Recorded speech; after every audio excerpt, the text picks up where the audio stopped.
Gak bocil lagi nih, udah balik. Cuma dia lupa. Tadi belum sholat lohor, pikiran dia udah sholat lohor. Dosa nggak nih? Nggak dosa. Kenapa? Karena lupa masuk ke dalam uzur sholat. Selaginya dia lupa terus sampai meninggal. Dia meninggal, kata malaikat, ente pernah nih nggak sholat nih. Ini ada catatannya nih, kata malaikat nih. Ini gimana urusannya nih? Ini di pos sholat ya, di jembatan di Siratal Mustaqim ada pos sholat di situ. Ditanya tuh di situ, ini sholat ente kurang atau nih? Oh yang bener malaikat, iya nih tuh tanggal sekian, jam sekian, waktu itu ente ditanya sama anak senior, santri, katanya ente sholat, udah. Ini ente belum, ya saya kan lupa. Boleh tuh. Ntar ente bilang hujahnya, apa hujahnya? Ini saya pernah baca di Safinatun Najah Azharus Sholati. Uzur sholat itu ada dua kismani. An-naumu wan nisyan, tidur sama lupa. Nah boleh tuh. Oh iya, hapus tuh malaikat. Ya, aman ente ya. Itu dihapus. Kenapa? Karena itu nanti masuknya ke dalam khitab taklif namanya. Itu khitab taklif. Kalau khitab taklif lupa, pokoknya ada uzur-uzur yang kemudian meringankan khitab tersebut. Nah, adapun yang semacam ini, tartib itu masuknya bukan khitab taklif nanti. Dia itu khitab wad'i. Jadi kalau khitab taklif kayak begini, khitab taklif itu wajib, nah itu khitab taklif. Sholat lohor itu wajib, itu disebutnya khitab taklif. Sholat asar itu wajib, itu khitab taklif. Ada yang namanya khitab wad'i. Kalau khitab wad'i itu syarat, batal, sah. Nah itu khitab wad'i. Ini nggak ada ampun kalau khitab wad'i. Khitab wad'i itu nggak ada ampun, nggak begini. Lu udah sholat, udah, udah sholat lu, udah, enak sholatnya, lu udah sholat, udah, pakai jengkol, itu makan, sholat, udah apa belum ya? Udah sholat, wudu nggak tadi? Astagfirullahaladzim, kagak wudu nih, udah beres nggak nih urusannya? Nggak beres. Kenapa berarti? Mesti sholat lagi. Kalau yang tadi, selaginya dia lupa sholat jangan. Selaginya dia lupa, tadi yang kisah sebelumnya tuh, yang dia lupa sholat lohor. Selaginya dia lupa, sholat jangan. Selaginya dia lupa, sholat jangan. Ini kan lupa, masa gimana ya? Artinya ketika di dalam catatan nggak sholat itu menjadi uzur, ya. Selaginya dia lupa ya nggak ada tuntutan untuk dia sholat. Kan yang namanya kodok itu terlaksana ketika dia ingat. Kita udah ingat, ingat tadi gue belum sholat lohor, sholat nggak? Nah sholat berarti lupanya ada nggak sekarang? Sekarang lupanya udah nggak ada, yang ada ingat berarti sholat sekarang. Selaginya dia lupa, sholat jangan. Nggak ada sholat. Beda sama orang sholat nggak wudu. Sholat lagi nggak? Wudu sholat lagi. Kenapa ini khitab wad'i disebutnya? Khitab wad'i itu nggak bisa begini. Oh saya lupa malaikat. Ini sholat ente nggak beres nih yang ini nih. Kok ente nggak kerjain lagi? Saya lupa.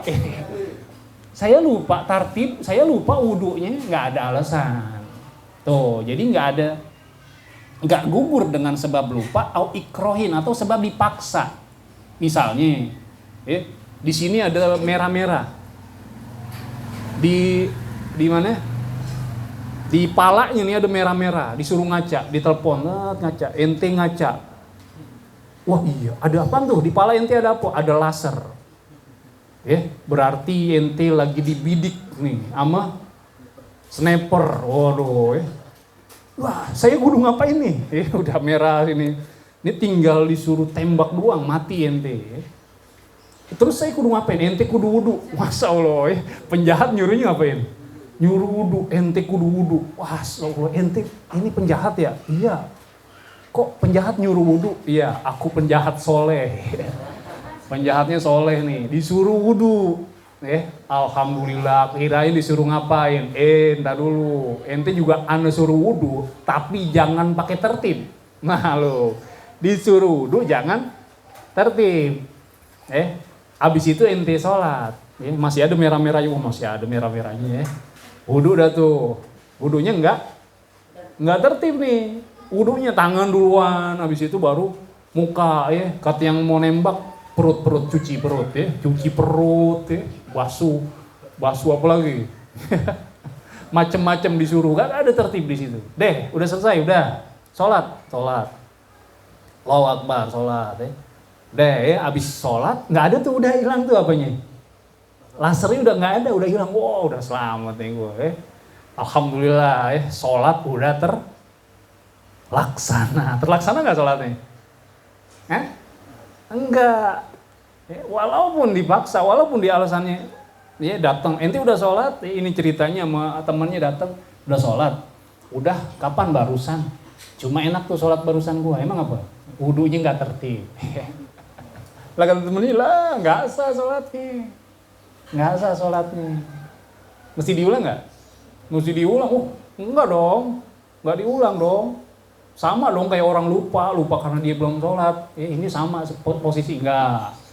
Orang lupa karena belum sholat itu masuk kepada hitop taklif tadi. Kalau ini masuknya ke dalam hitop wad'i. Hitop wad'i nggak bisa gugur dengan sebab lupa atau dengan sebab dipaksa. Nggak ada istilah itu. Wajib diulang nggak nih sholatnya? Wajib diulang. Jadi kalau misalnya ente ada lagi sholat, kelihatan tuh sama temen yang belakang di kaki ente ada apa misalnya kayak permen karet. Permen karet nih di sini di mana? Di telapak kaki ada temen yang ngeliatin ente, assalamualaikum warahmatullahi. Dibilangin sama temen, tuh di kaki lu ada apaan? Tadi wudu nggak bener lu, nggak liatin dulu. Oh iya. Terus gimana nih? Gimana? Kalau kata temen ente sholat lagi, marah jangan. Jangan marah ya, kenapa? Nggak sah. Kenapa? Karena syaratnya belum sempurna tuh wudu. Syaratnya adalah wudu, syarat sahnya sholat. Nah, wudunya nggak sah, sholatnya sah nggak? Nggak sah. Jangan alasan begini, ya Allah Maha Pengampun. Emang nggak Allah Maha Pengampun? Iya. Tapi nggak bisa dijadiin alasan. Kenapa? Karena ini hitop wad'i, hitop wad'i nggak bisa alasan lupa, nggak bisa alasan dipaksa tuh. Li'annaha min babi hitobil wad'i, karena yang namanya syarat furud, baqiyatil furud fardu-fardu yang tadi udah disebutin selain tartib ini itu masuk ke dalam hitobul wad'i. Apa dzalika Ibnu Hajar telah memberikan pemahaman. Siapa Ibnu Hajar? Fi Tuhfatil Muhtaj, di dalam kitab Tuhfatil Muhtaj. Naqala, kemudian menambahkan lagi siapa Ali Al-Muniri, As-Syekh Ali Al-Muniri fi Tuhfatil Wafiyah, di dalam kitab Tuhfatul Wafiyah. Khitabut taklif. Nah, lalu apa bedanya? Nah, khitabut taklif kayak gini. Khitabut taklif muta'alliqun bi af'alil mukallafin. Kalau yang namanya khitab taklif itu segala perkara yang berkaitan dengan perbuatan-perbuatan orang yang mukallaf wa ghairihim, dan juga selain mukallaf. Itu hitop taklif. Seperti apa? Kasibian, seperti bocah itu masuk nanti ke dalam hitobut taklif. Wal majanin, juga orang-orang gila. Wal bahaim, juga binatang-binatang. Wasahin, yang lupa. Wa ghairihim, dan juga selain mereka. Wala yustarotu, nah tidak disyaratkan di hitob taklif ini apa pahmun fihim, wala yustarotu, dan tidak disyaratkan fihim kepada mereka apa ilmu mukallaf, ilmu mukallaf. Walihaza, oleh karena itu yajibu i'adatus sholah, wajib mengulang sholat alaman sholah binajasatin, kepada orang yang sholat membawa najis. Tuh. Jadi najis ini masuknya ke dalam kitab taklif apa kitab wad'i? Ayo coba. Pokoknya kalau yang taklif itu yang perkara yang hukumnya wajib, sunnah, mubah, haram, makruh, itu kitab taklif. Pertanyaannya, najis berkaitan sama yang wajib, sunnah, haram, makruh, mubah nggak? Nah, nggak ada. Ya. Tapi najis itu masuknya kapan? Syarat, rukun, mani. Tuh. yang menghalangi sholat, yang membuat sholat itu tidak sah. Nah masuknya ke situ tuh, wilayah dari najis adalah ke situ. Ketika wilayahnya ke situ, maka masuknya disebut khitab wad'i. Jadi kalau orang sholat bawa najis, alasannya lupa, sah nggak sholatnya? Nggak sah. Dengan sebab tidak sah sholatnya, ulang nggak sholatnya? Ulang sholatnya. Beda kalau kamu orang yang lupa sholat sama sekali yang tadi. Lohor itu wajib. Cuma saya udah ngerjain, lupa dia. Sah nggak sholatnya? Emang belum sholat, kagak ngomongin sah atau enggak ya. Cuma intinya, catatannya nanti, ya, ketika dia masih lupa terus, bakal dihisab nggak sholat itu? Nggak ada hisaban. Ketika dia lupa, itu nggak ada hisaban. Artinya, sama nggak nih? Kalau yang pertama, yang lupa, sholat gak dia? Yang lupa, dia sholat gak? Nggak ada sholat sama sekali. Kalau yang ini, sholat gak dia? Sholat berapa? 2 kali sholatnya. Sholat yang bawa najis, sama sesudahnya sholat yang udah nggak ada najis. Nah itu kenapa? Karena kaitannya dengan khitab wad'i. Nah, alaman sholat binajasati. Tualam ya'lamuha, dan dia tidak tahu kalau ada najis ya di badannya. Nah itu maka walaupun dia nggak tahu, itu tetap ada tuntutan itu. Tetap ada tuntutan untuk mengulang sholatnya. Au sholat muhaddis, atau dia sholat berhadas. Dia sholat berhadas. Ya zunnu, dia itu menyangka toharo, dia suci. Nah, dia yakin dia ini suci, padahal dia itu berhadas. Kalau dia, kita nggak jadi masalah kemudian dia keyakinannya itu, ya, dengan keyakinannya itu dibawa sampai mati, tapi tetap tuntutan sholat yang sahnya itu tetap ada. Maksudnya begini, emang ada orang yakin kemudian dia bisa, ente yakin nih tadi sholat lohor suci dari hadas, padahal hakikatnya ente itu berhadas, tapi ente tetap sholat ya? Bakal tetap sholat? Bakal tahu gak kalau ente itu sebenarnya berhadas? Nggak tahu. Nggak tahu. Orang lain apalagi.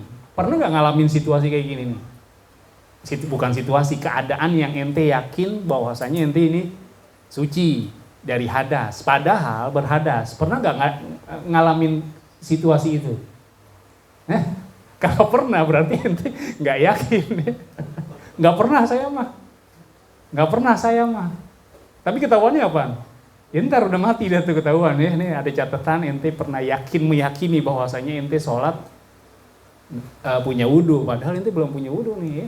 Ini gimana urusannya ya? Yang penting kita meyakini itu ya, tapi tetap tuntutannya ada seperti itu. Itulah yang namanya khitab wad'i kayak gitu. Tuntutan tetap ada, berbeda dengan khitab taklif. Lupa, oh iya udah lupa, beres nggak urusan? Beres sudah, kan lupa, uzur. Nah ini padahal dia bawa hadas tuh, dia sholat berhadas. Dia itu menyangka bahwasanya dalam keadaan suci. Nah, apa yang disebut khitab wad'i wa huwa ja'lus syai'i, yang namanya khitab wad'i itu menjadikan sesuatu itu sebab. Itu khitab wad'i ya. Jadi sesuatu itu sabab, sesuatu itu syarat, sesuatu itu yang mencegah. Sah, batal, nah itu masuknya ke dalam khitab wad'i namanya. Ini nggak boleh ada rupa, nggak boleh nggak sengaja, ya dipaksa pun mesti nggak bisa diterima alasan itu. Nah ini misalnya puasa, makan, makan ini masuknya ke dalam wajib, syarat, apa rukun? Puasa itu boleh makan nggak? Puasa boleh nggak makan? Nggak boleh makan itu apa? Wajib, sunnah, mubah, makruh, haram. Masuknya ke dalam rukun puasa itu apa? Pertama niat, kedua meninggalkan sesuatu yang makan, yang membatalkan. Nah itu masuknya ke dalam rukun apa ke dalam hukum? Rukun, berarti makan itu masuknya ke dalam kitab taklif, kitab wad'i. Berarti kalau ada orang makan lupa, dia lupa boleh nggak? Boleh, sah puasanya. Tapi jangan sampai inget. Kalau yang pas ingetnya, nah di situ inget lagi papakan ketiga, diinget lagi puasa nih, telan nggak? Jangan ya. Buang udah ingat tuh. Itu seperti itu, makan. Masuk ke dalam, walaupun lupa makan nanti ada tuntutannya. Itu masuk ke dalam kitab buat i. Nah ini kembali fan najasatu, maka adapun najis itu min kubaili maju ila mani'an. Najis itu dari segi sesuatu yang dijadikan mani'an, yang mencegah dari sahnya sholat. Min ijza'i sholat, dari kebolehan sholat. Famani'iyatun najasati hukmun. Nah maka adapun yang mencegah najis itu menjadi hukum wad'i namanya, la syar'iyun, bukan hukum syar'i. Tatimatun. Nah yang selanjutnya udah jam berapa nih ya? Tatimatun, dikit lagi deh. Tatimatun, adapun ini satu penutupan ya, surutul wudu'i. Nah di Al-Habib Ahmad bin Zain Al-Habsyi, di dalam kitabnya ini beliau tidak menyebutkan, di matannya beliau tidak menyebutkan syarat wudu, tapi Syekh Nawawi Al-Bantani menyebutkan di sini. Beliau menyebutkan syarat-syarat wudu itu ada 10. Wa nazamuha, dan menazamkan akan 10 tersebut siapa ba'duhum, sebagian dari ahli, sebagian dari ulama, min bahri tawil, dari bahar tawil, biqaulihi, dengan ucapan ba'dum sebagian ulama, surutu du'il mar'i asrun fahakaha murattabatun fitayi syi'rin muhaddabi hudatun wa tamyizun wa faqdu nifasiha wa haidin wa dhiman in kasam'in murakkabi wa ma'u tahurin wa tiqadi faridotin wa irfani kaifin ma'at tahaqquqi mujibi kadza kadukhulul waqti lakin khassaza bidhi hudiza qabla dam qad dama inda taqarrubi. Surutu du'il mar'i, adapun syarat-syarat sah nih ya, ini syarat sah. Adapun syarat wajibnya ya kalau mau sholat, syarat wajibnya wudu ya berarti kalau mau sholat. Ini syarat sah wudu. Al-mar'i, seseorang itu asrun, ada 10 paha, maka ambillah kamu akan yang 10 ini. Kaha itu yang 10 murattabatun, tersusun, fi toyi si'rin, di dalam susunan syair muazzabi, yang diruntuikan ya, yang disusunkan. Hudatun, yang pertama hudah itu artinya Islam ya. Jadi syarat sah wudu adalah yang pertama mesti Islam. Orang kafir sah nggak wudunya? Nggak sah wudunya. Orang kafir nggak sah wudu. Misalnya orang kafir mau ngapain, mau sholat, wudu dulu sono. Ya wudu dulu, jangan ente suruh ini. Mau kemana, cengho ya, mau sholat, sholat apa, wudu dulu sono. Nggak ada tuh, nggak sah wudu orang kafir. Gimana supaya saya sholat sah? Ente masuk Islam. Gimana kalau supaya sah gimana? Ini masuk Islam sini syahadat atau azan tuh no. Tuh dia guru syahadat baru ntar sah gurunya. Jadi yang pertama mesti huda, mesti Islam. Wa tamyizun, yang kedua tamyiz. Nah di sini tamyiz dikatakan wa tamyizu wa ma'rifatut thaharah minan najasa bil ma'i. Ini repot nih kalau ini ya. Jadi tamyiz di sini beliau Syekh Nawawi menyatakan tamyiz di sini ma'rifatut thaharah. Mengenal, ma'rifat itu kenal. Kenal itu akrab itu sohib, udah karib nih, sama siapa? Sama air yang suci, sama air yang najis. Ini kita ini, kalian kita. Ini bukan buat menghukumkan, bukan ya, tapi apa? Buat motivasi. Kita ini udah mukalaf ya. Udah mukalaf kan nih? Mukalaf itu balik, udah balik yang udah 35 kali ya.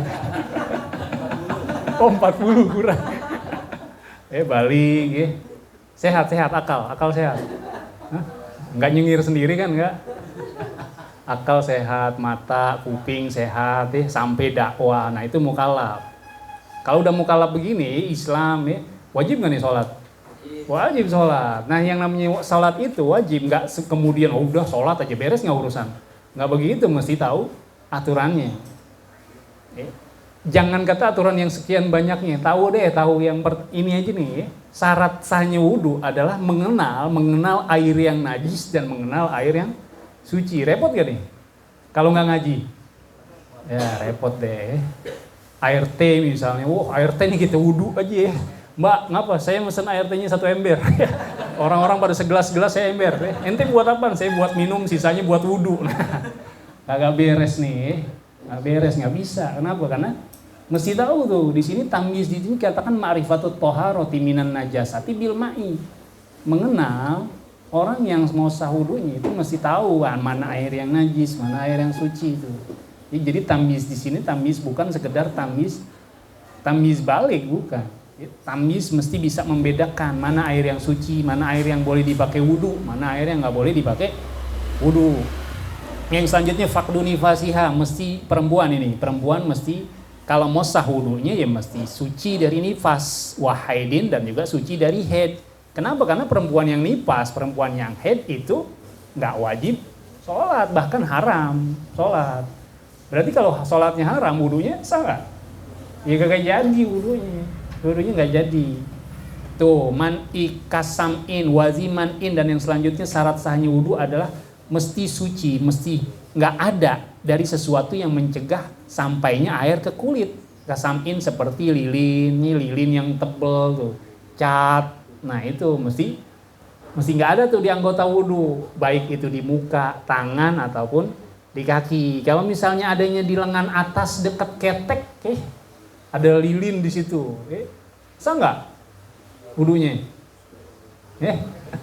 Awas, lengan atas dekat ketek udah di luar anggota wajib nggak tuh?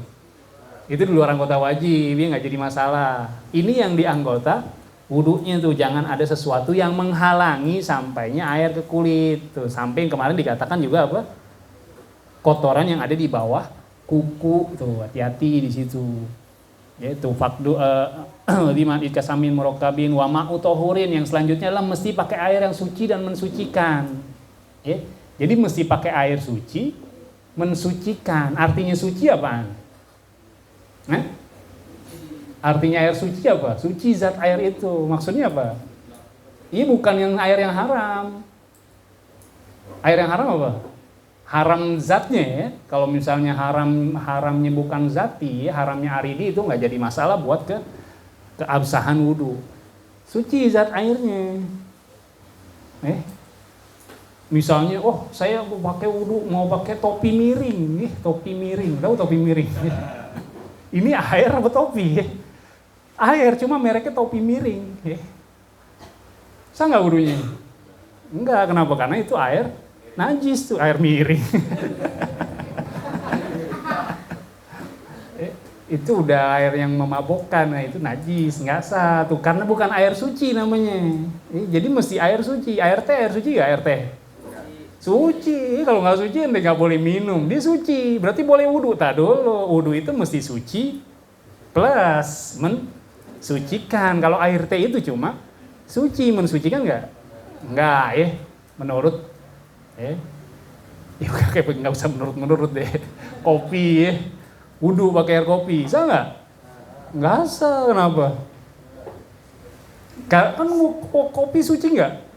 Suci, tapi nggak mensucikan. Jadi mesti suci pakai air kelapa misalnya, pakai air kelapa.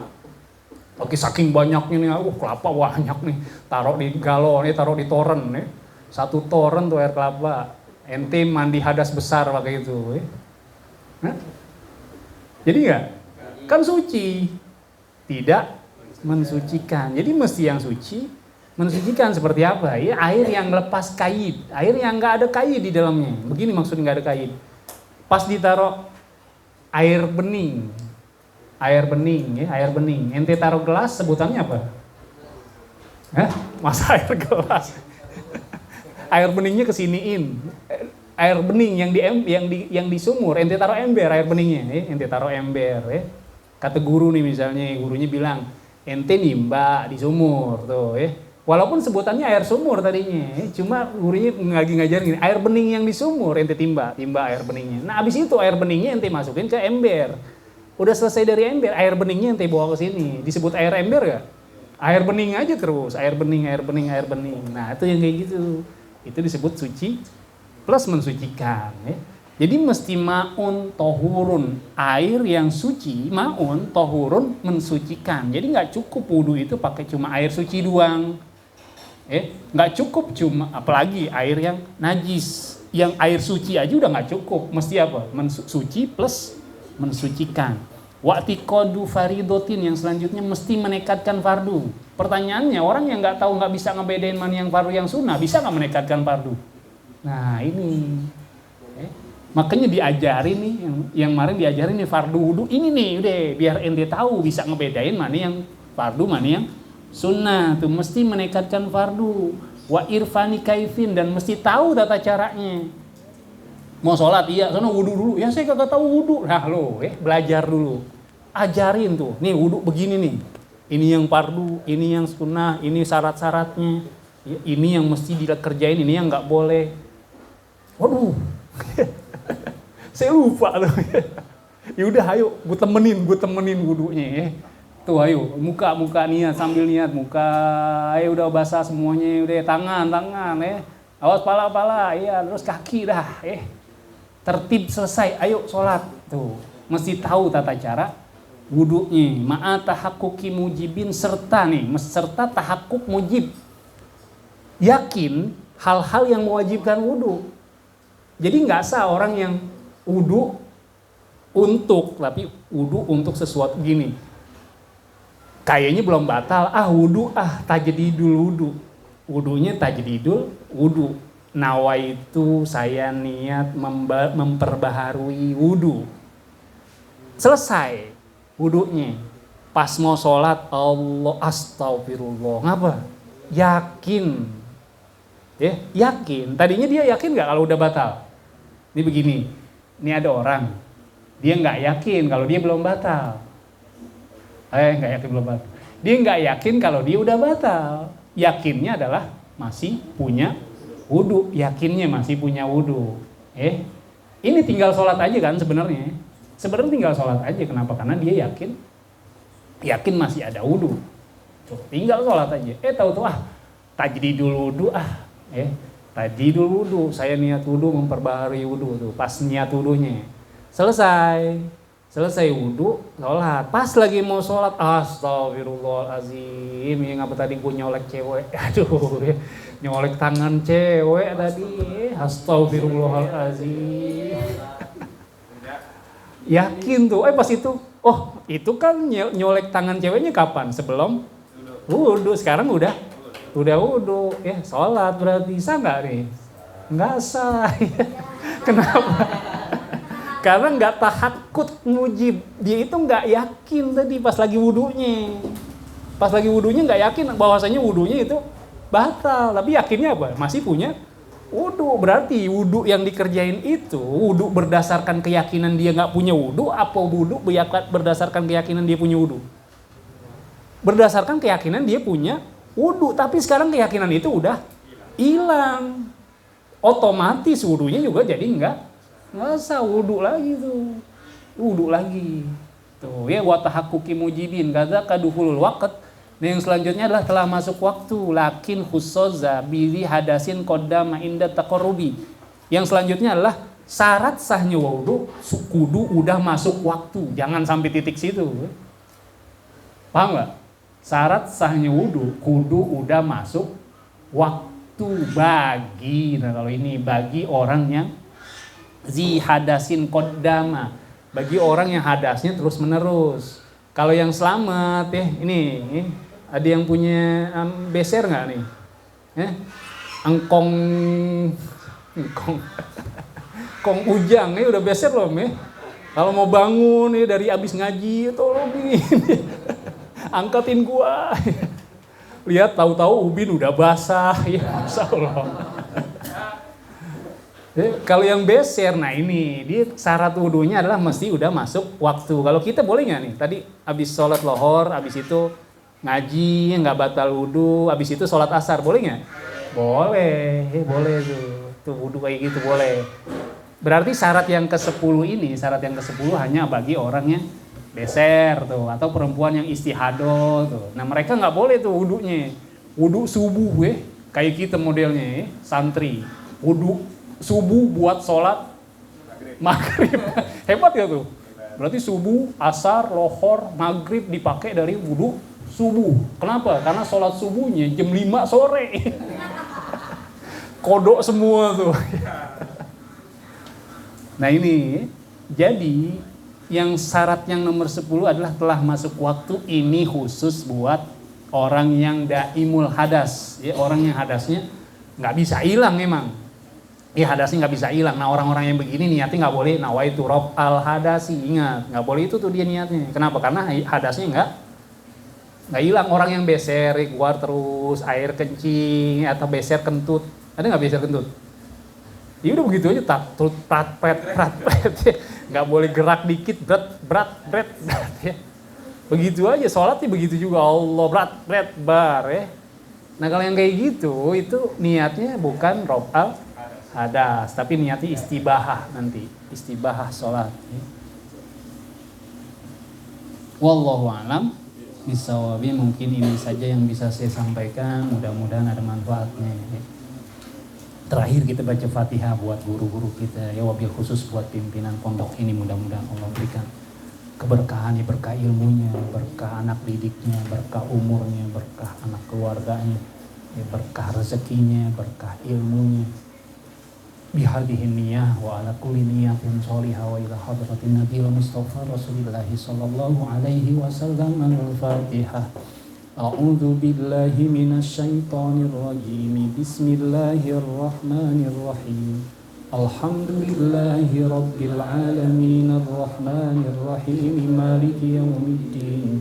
Iyyaka na'budu wa iyyaka nasta'in. Ihdinas siratal mustaqim. Siratal ladzina an'amta 'alaihim ghairil maghdubi 'alaihim waladdallin.